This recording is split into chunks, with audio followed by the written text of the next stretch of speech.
참 예수님, 오늘은 9월 18일 연중 제24주간 월요일입니다. 로마의 교훈, 로마 화해 교훈에 대해서 말씀드리고자 합니다. 많은 사람들이 모여 사는 데 있어서는 질서가 필요하고 이 질서에 봉사하는 사람도 필요하기 마련입니다. 그리스도교가 로마 제국의 황제의 권력과 맞부딪혔을 때 취한 태도는 두 가지였습니다. 그들이 신앙을 부정하는 것이었을 때는 목숨을 걸고 저항하되 무력을 취하지는 않았고 일반 정치 질서에 있어서는 그 권위를 인정하였습니다. 사도 바오로가 디모데에게 권고한 내용에 그런 태도가 나타나 있습니다. 그리스도교가 세상의 정치 질서를 두고 세속의 정치 권력과 다툴 필요가 없었기 때문입니다. 오늘 복음의 상황은 로마 총독의 관할 아래에서 유다인들을 통치하던 한 백인 대장의 믿음을 보여주는 이야기입니다. 그는 로마인으로서 유다인들을 통치하면서도 유다인들의 관습을 존중하고자 했습니다.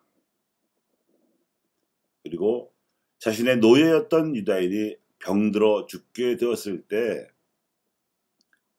평소에 소문을 들어 알고 있던 예수님께 유다인의 원로들을 통해서 간접적으로 자기 노예를 살려달라고 간청을 해왔습니다. 왜냐하면 그는 유다인이 이방인의 집에 들어가는 것이 율법에 금지되어 있음을 알고 있을 뿐만 아니라 계급 질서에 투철한 군인 정신에 따라서 질병을 일으키는 악령보다 예수님께서 영적으로 훨씬 더 높은 지위에 계심을 믿고 있었기 때문에 예수님의 권위를 존중하여 이렇게 정했습니다. 주님, 수고하실 것 없습니다. 저는 주님을 제 지붕 아래로 모실 자격이 없습니다. 그래서 제가 주님을 찾아뵙기에도 합당하지 않다고 여겼습니다. 그저 말씀만 하시어 제 종이 낫게 해 주십시오. 이렇게 해서 상황은 유다인들을 식민 통치하고 있는 로마의 정치적 권위가 예수님의 영적 권위에 순종하는 모양새로 전개되었습니다. 예수님께서는 어느 유다인들보다 더 큰 믿음을 고백한 그 로마인 백인 대장을 칭찬하시며 그 노예를 살려주심으로써 로마인 백인 대장의 청을 들어주셨습니다. 교회는 이 로마인 백인 대장의 믿음 어린 고백을 미사 중 영성체 기도에 드려왔습니다. 하나님의 어린 양, 세상에 죄를 없으시는 분이시니 이 성찬에 초대받은 이는 복되도다. 주님, 제 안에 주님을 모시기에 합당치 않사오나 한 말씀만 하소서 제가 곧 나으리이다. 그렇지만 우리의 믿음을 로마인 백인 대장의 모범에서 찾을 뿐 사실 우리는 주님을 우리 몸에 모십니다. 그리고 우리 몸에 찾아오신 그분의 힘으로 우리가 살아갈 힘을 얻고 그분의 몸이 됨을 믿음으로 고백합니다. 그것이 성체를 영화할 때 성체를 분배하는 사제와 성체를 영화하는 신자 사이에 오가는 기도의 대화입니다. 그리스도의 몸, 아멘. 이렇게 교회는 로마인 백인 대장의 믿음까지 본받고자 노력하고 있습니다. 하지만 자신의 노예까지도 치유해 주신 예수님을 위해서 그가 보여준 성의는 전혀 없었습니다. 기껏해야 그분을 십자가에 처형할 때 로마인 병사들을 진두지휘하다가 진정 어린 고백을 했을 따름입니다. 참으로 이 사람은 하느님의 아드님이셨다.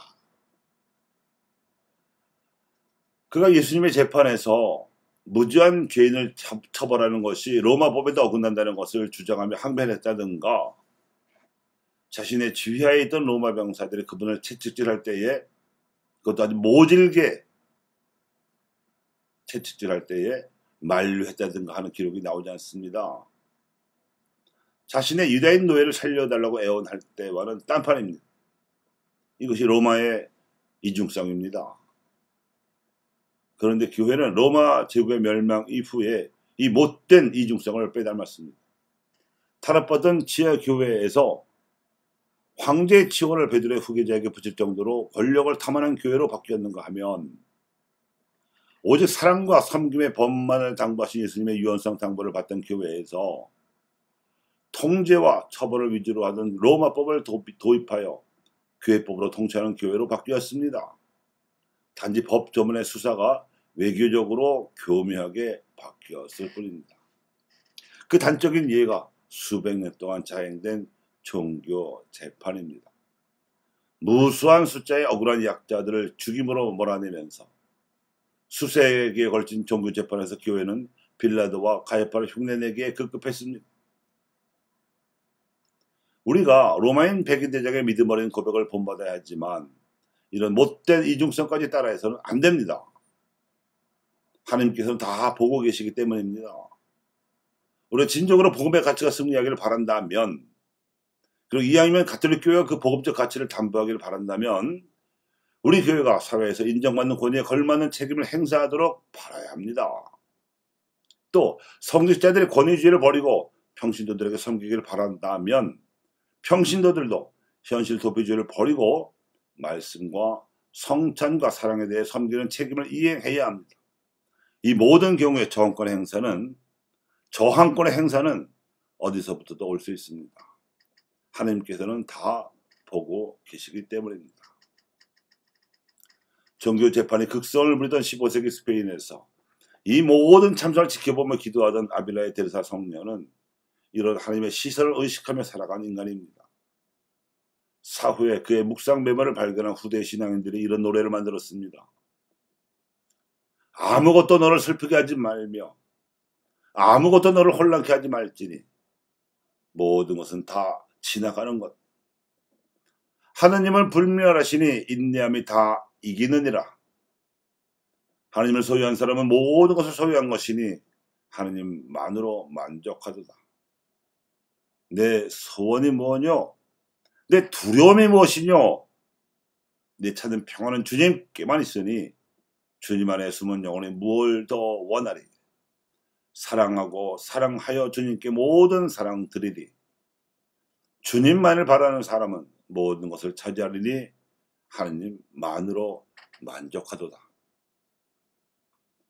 한 나라의 정치 질서를 책임지는 이들이 공동체를 보호하고 증진하는 의무를 제대로 이행할 경우에는 권위가 발생하지만 그렇지 못하면 저항권이 발동되어 권위가 추락할 수 있듯이 한 나라의 종교 질서를 책임지는 교회와 신앙인들이 공동체에 대한 관심은커녕 하느님을 제대로 증거하지도 못할 경우에는 권위가 추락하면 물론 신앙인들이 떠나갈 수 있습니다.